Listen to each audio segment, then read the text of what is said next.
Hello दोस्तों, welcome back to my YouTube channel. तो आज मैं आपके लिए एक न्यू वैकेंसी की जानकारी लेकर आ गया हूँ, जो कि रहेगी nuclear power corporation of India limited की ओर से, यानी कि NPCIL की ओर से आपकी रहने वाली है। इसमें जो आपके लिए डिप्टी मैनेजर के लिए और जूनियर हिंदी ट्रांसलेटर के लिए आपकी टोटल 112 वैकेंसी आपकी रहने वाली है। ऑनलाइन एप्लीकेशन फिल करने की डेट जो ऑलरेडी शुरू हो चुकी है। लास्ट डेट इसकी जो है वो 27 नवंबर रहने वाली है, 5 बजे तक रहने वाली है आपकी। चलिए बात करते हैं वैकेंसीज़ के बारे में। तो इसमें जो बैकलॉग वैकेंसीज आप चेक कर सकते हैं। इसमें डिप्टी मैनेजर के लिए जो और 3 रहेंगी, डिप्टी मैनेजर FA के लिए 4 रहेंगी, डिप्टी मैनेजर CA&MM के लिए 2 रहेंगी, जूनियर हिंदी ट्रांसलेटर के लिए 1 रहेगी। टोटल इसमें जो 10 वैकेंसी रहेंगी। ये number of backlog reserve vacancy जो आपकी रहने वाली है। नेक्स्ट बात इसमें आते हैं डिप्टी मैनेजर HR के लिए, जो आपके अलग अलग कैटेगरी के हिसाब से जो आपकी कितनी वैकेंसी रहेंगी। तो सबसे पहले डिप्टी मैनेजर HR के लिए जो 28 रहने वाली है। F&A के लिए आपकी 44 रहेंगी, C&MM के लिए आपकी 32 रहेंगी, लीगल के लिए 1 रहेगी, और जूनियर हिंदी ट्रांसलेटर के लिए जो आपकी 7 वैकेंसी रहने वाली है। टोटल जो आपकी 112 वैकेंसीज आपकी इसमें रहने वाली हैं। तो चलिए नेक्स्ट बात करते हैं एजुकेशन क्वालिफिकेशन के लिए। तो इसमें डिप्टी मैनेजर HR के लिए जो आपके पास ग्रेजुएशन होनी चाहिए किसी भी डिसिप्लिन में, और आपके पास जो 60% से कम मार्क्स नहीं होने चाहिए। प्लस आपके पास जो 2 year recognise full time MBA होना चाहिए, और ये 2 year recognise full time post graduate degree, ये तो 2 year recognise full time diploma आपके पास होना चाहिए। या तो आपके पास जो 2 years recognise full time master of management study होनी चाहिए, और या तो जो आपके पास 2 year recognise full time MSW होना चाहिए, और या तो रिकॉग्नाइज इंटीग्रेटेड MBA आपके पास जो होनी चाहिए डेप्यूटी मैनेजर HR के लिए। नेक्स्ट पोस्ट पे आते हैं। नेक्स्ट रहेगी डेप्यूटी मैनेजर में ही F&A के लिए।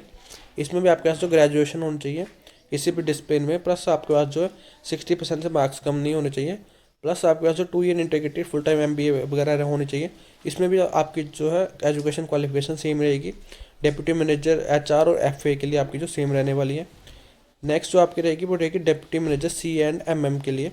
इसमें भी आपके पास जो ग्रेजुएशन होनी चाहिए इंजीनियरिंग में, फ्रॉम इन किसी भी ब्रांच में, इंजीनियरिंग की किसी भी ब्रांच में जो आपके पास ग्रेजुएशन होनी चाहिए, प्लस आपके पास जो 2 year recognise full time MBA होनी चाहिए, और या तो आपके पास 2 year recognise full time post graduate degree, या तो फुल टाइम डिप्लोमा आपके पास जो होना चाहिए 2 साल का, और या तो आपके पास जो 2 साल का recognise full time master of management studies आपके पास होनी चाहिए, और या तो रिकॉग्नाइज इंटीग्रेटेड MBA जो आपके पास जो होने चाहिए, और आपका जो 60% से कम मार्क्स नहीं होने चाहिए एग्रीगेट में। ये जान के नेक्स्ट आते हैं डेप्यूटी मैनेजर में लीगल के लिए। इसमें जो आपके पास फुल टाइम LLB होनी चाहिए, जिसमें आपके पास जो 60% से कम मार्क्स नहीं होने चाहिए एग्रीगेट में, और इसमें जो है आप रजिस्टर होने चाहिए बार काउंसिल ऑफ स्टेट, और ये तो bar council of India and other statutory bodies के साथ जो आपके रजिस्टर होने चाहिए, और आप जो 3 year post qualification practical experience at bar जो आपके पास होना चाहिए इसमें। नेक्स्ट आते हैं जूनियर हिंदी ट्रांसलेटर के लिए। जो इसमें जो आपके पास मास्टर डिग्री होनी चाहिए किसी भी रिकॉग्नाइज यूनिवर्सिटी से इन हिंदी में होना चाहिए, प्लस आपके उसमें जो इंग्लिश जो आपका कंपलसरी सब्जेक्ट होना चाहिए उसमें, और या तो आपके पास जो मास्टर डिग्री होनी चाहिए इंग्लिश में, और हिंदी जो कंपलसरी सब्जेक्ट आपका होना चाहिए, और या तो आपके पास जो मास्टर डिग्री होनी चाहिए किसी भी रिकॉग्नाइज यूनिवर्सिटी से इन एनी किसी भी सब्जेक्ट में अदर देन हिंदी और इंग्लिश में, प्लस इसमें जो आपका with Hindi medium and English जो आपके एज अ कंपलसरी होना चाहिए इसमें। नेक्स्ट आते हैं, इसमें आप जो देख सकते हैं कि मास्टर डिग्री होनी चाहिए तो आपके पास किसी भी सब्जेक्ट में other than Hindi and English, with English जो आपका मीडियम होना चाहिए, एंड हिंदी जो आपके कंपलसरी सब्जेक्ट होना चाहिए, और इसमें जो आप डिप्लोमा सर्टिफिकेशन वाले भी होते हैं। तो चलिए नेक्स्ट बात करते हैं पे लेवल के लिए आपके जो इसमें डिप्टी मैनेजर के लिए। डिप्टी मैनेजर में HR, F&A, C&MM लीगल के लिए जो है आपकी लेवल 10 के हिसाब से पे रहेगी, यानी कि 56,100 से आपकी रहने वाली है। प्लस आपको जो DA वगैरह मिला के जो आपको 30,850 आपका रहेगा। अप्रोक्सीमेटली मंथली अलाउमेंट पे प्लस DA जो आपकी रहेगी वो 86,955 रहने वाली है। और जूनियर हिंदी ट्रांसलेटर के लिए जो आपको लेवल 6 के हिसाब से पे मिलेगी, इसमें जो आपको 35,400 आपकी पे रहेगी, प्लस आपको DA वगैरह मिला के जो आपको 54,870 आपका जो पर मंथ आपका रहने वाला है। और इसमें जो आपको बाकी अलाउंसेस वगैरह भी मिलेंगे, जैसे transport allowance, leave travel allowance, house rent allowance, site location out allowance जो आपको बाकी भी मिलेंगे इसमें। इसमें जो आपको एम्प्लॉय बेनिफिट वगैरह भी मिलेंगे, जैसे लीव एडजस्टमेंट, मेडिकल फैसिलिटी वगैरह आपको मिलेगी, एजुकेशन फैसिलिटी मिलेगी चिल्ड्रन वगैरह के लिए। नेक्स्ट इसमें जो इंसेंटिव्स भी आपको मिलेंगे परफॉर्मेंस बेस पे, लोन वगैरह भी आपको मिल जाएगा। Retired benefit social security schemes वगैरह भी आपको इसमें रहेगी, जैसे एम्प्लॉय प्रोविडेंट फंड, आपको ग्रेजुइटी, पोस्ट रिटायरमेंट मेडिकल केयर वगैरह जो आपके इसमें रहने वाली है। नेक्स्ट आते हैं एज लिमिट पे। तो इसमें जो डेप्यूटी मैनेजर के लिए जो पोस्ट रहेगी उसमें मिनिमम आपकी 18 ईयर रहने वाली है, मैक्सिमम जो आपकी 30 ईयर रहने वाली है। जूनियर हिंदी ट्रांसलेटर के लिए जो आपकी मिनिमम एज आपकी 21 ईयर रहेगी, मैक्सिमम आपकी 30 ईयर रहने वाली है। नेक्स्ट आते हैं रिलैक्सेशन पे। तो शेड्यूल कास्ट और शेड्यूल टाइप के लिए 5 ईयर रहने वाली है। अदर बैकवर्ड कैटेगरीज के लिए 3 ईयर रहने वाली है। पर्सन विद बेंचमार्क डिसेबिलिटी के लिए जो उस पर जो UR और EWS के लिए 10 ईयर रहने वाली। पर्सन विद बेंचमार्क डिसेबिलिटी में ही शेड्यूल कास्ट और शेड्यूल ट्राइब के लिए 15 ईयर रहेगी। पर्सन विद बेंचमार्क डिसेबिलिटी में ही अदर बैकवर्ड क्लासेस के लिए 13 ईयर रहेगी। और dependent of those who died in rights of 1984 के लिए 5 ईयर रहेगी। Dependent of defence personnel killed in action के लिए 5 ईयर रहेगी। एक्स सर्विसमैन के लिए जो आपकी 5 ईयर आपकी रिलैक्सेशन रहने वाली है। नेक्स्ट बात करते हैं प्लेस ऑफ पोस्टिंग में। तो आप इसमें चेक कर सकते हैं कि आपकी प्लेस आपकी क्या दी हुई है यहाँ पे। नेक्स्ट आते हैं सिलेक्शन प्रोसेस पे। तो इसमें डेप्यूटी मैनेजर के लिए जो आपकी 2 स्टेज रहने वाले हैं। फर्स्ट स्टेज आपकी रहेगी ऑनलाइन टेस्ट रहेगा, सेकंड स्टेज होगा आपका पर्सनल इंटरव्यू होगा। स्टेज 1 में जो आपको ऑनलाइन टेस्ट में आपको जो टाइम में आपको दिया जाएगा 120 मिनट्स मिलेंगे, यानी कि 2 आवर्स रहने वाले हैं। क्वेश्चन आपके 120 रहेंगे। इसमें तो आपके 2 सेक्शन रहने वाले हैं। सेक्शन 1 जो आपका रहेगा वो रहेगा मैनेजमेंट एप्टीट्यूड में, जिसमें जो आपके quantitative aptitude, reasoning, ethics in public service, RTI act, English language and data interpretation and general awareness के रिगार्डिंग जो आपसे क्वेश्चन पूछे जाएंगे इसमें। सेक्शन 2 जो रहेगा इसमें पर्सनल डिसिप्लिन के बेसिस पे जो आपके क्वेश्चन रहने वाले हैं। इसमें जो आपको सेक्शन 1 में 50 क्वेश्चन रहेंगे मैनेजमेंट एप्टीट्यूड के। सेक्शन 2 में जो आपके 70 क्वेश्चन रहेंगे प्रोफेशनल डिसिप्लिन के लिए। मार्किंग स्कीम इसमें जो आपको 1 मार्क्स रहेगा हर क्वेश्चन के लिए, और इसमें जो आपके 1/4 आपका मार्क्स कटेगा हर रॉन्ग आंसर के लिए, यानी कि 0.25 आपके जो मार्क्स कटेंगे। क्वालिफाइंग मार्क्स में जो अनरिजर्व कैंडिडेट के लिए 40% रहने वाले हैं, और रिजर्व कैंडिडेट यानी कि SC ST OBC PW BD EWS के लिए जो आपको 30% रहने वाले हैं आपके। नेक्स्ट जो इसमें आपका रहेगा वो आपका स्टेज 2 आपका इंटरव्यू रहेगा। इसमें जो भी ऑनलाइन टेस्ट में जो कैंडिडेट शॉर्ट लिस्ट होंगे, जो कैंडिडेट ऑनलाइन टेस्ट के थ्रू जो शॉर्ट लिस्ट होंगे उनको पर्सनल इंटरव्यू और वेन्यू के लिए जो नोटिफाई कर दिया जाएगा ईमेल के थ्रू या तो SMS के थ्रू। टोटल जो आपका पर्सनल इंटरव्यू आपका 100 मार्क्स का आपका रहने वाला है। क्वालिफाइंग मार्क्स इसमें 60% रहेंगे अनरिजर्व कैटेगरी के लिए, और जो 50% रहेंगे रिजर्व कैंडिडेट्स के लिए। वेटेज जो आपकी रहेगी ऑनलाइन टेस्ट और इंटरव्यू के लिए जो आपकी 50-50 रहने वाली है। तो कैंडिडेट ये ध्यान रखिए कि आपके जो 50-50 रहने वाला है। नेक्स्ट आते हैं आपके जूनियर हिंदी ट्रांसलेटर पे। इसमें भी आपके 2 स्टेज होंगे।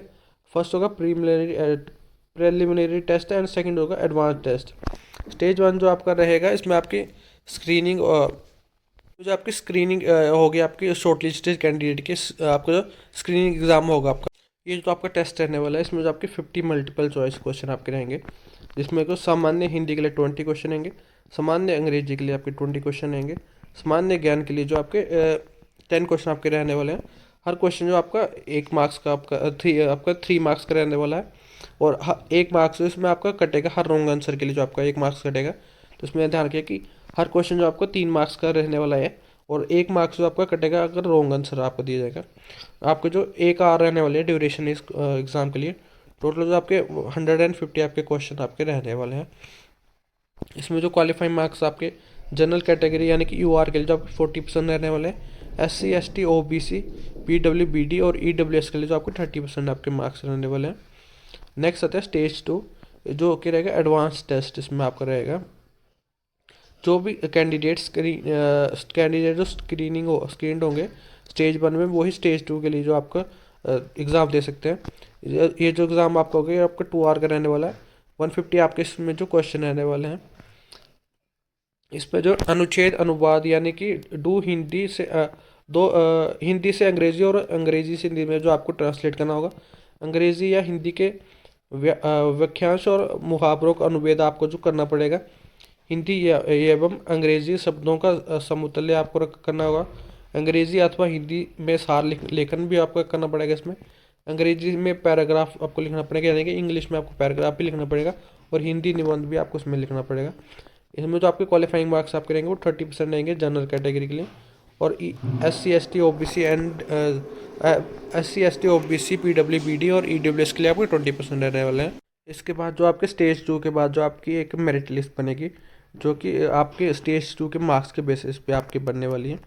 कैंडिडेट भी ध्यान रखें तो आप कैंडिडेट इसका नेक्स्ट इसमें कैंडिडेट ध्यान रखिए कि अगर आपकी जूनियर हिंदी ट्रांसलेटर के लिए आपकी सिलेक्शन हो जाती है तो आपको एक प्रोबेशन पीरियड पे रखा जाएगा 1 साल के लिए, जिसमें जो आपको 6 मंथ के बाद आपका जो कैंडिडेट का टाइपिंग टेस्ट होगा, जिसमें 30 वर्ड पर मिनट के हिसाब से आपको जो टाइपिंग टेस्ट आपका रहने वाला है। अगर कैंडिडेट इसमें जो क्लियर नहीं कर पाता फर्स्ट चांस के लिए, तो आपको जो सेकंड चांस भी दिया जाएगा 1 मंथ के बाद।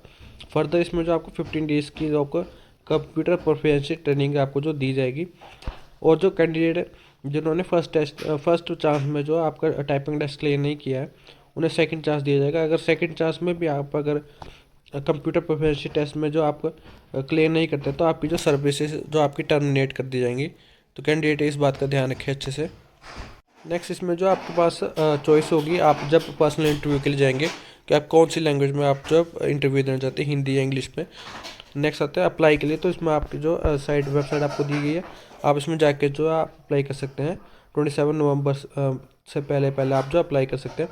लास्ट डेट इसकी जो 27 नवंबर रहेगी 5 बजे तक, तो जल्दी जल्दी जो आप इसमें अप्लाई कर सकते हैं। नेक्स्ट आते हैं फीस पर, तो इसमें जो ओनली मेल कैंडिडेट जो कि जनरल EWS और OBC कैटेगरी से बिलोंग करते हैं, उन्हें फीस देनी पड़ेगी, जो कि नॉन रिफंडेबल रहेगी। इसमें जो डेप्यूटी मैनेजर के लिए आपकी 500 रहेगी, जूनियर हिंदी ट्रांसलेटर के लिए आपकी 150 रहेगी, और इसमें जो SC ST PWBD ex serviceman female candidates and employees of NPCIL के जो रहेगी, उनके लिए कोई फीस नहीं रहने वाली है। एक बार फिर बताता हूँ इंपॉर्टेंट डेट्स आपकी, जो क्लोजिंग डेट आपकी 27 नवंबर रहेगी 5 बजे तक। पेमेंट भी आप जो 27 नवंबर तक आप कर सकते हैं 5 बजे से पहले।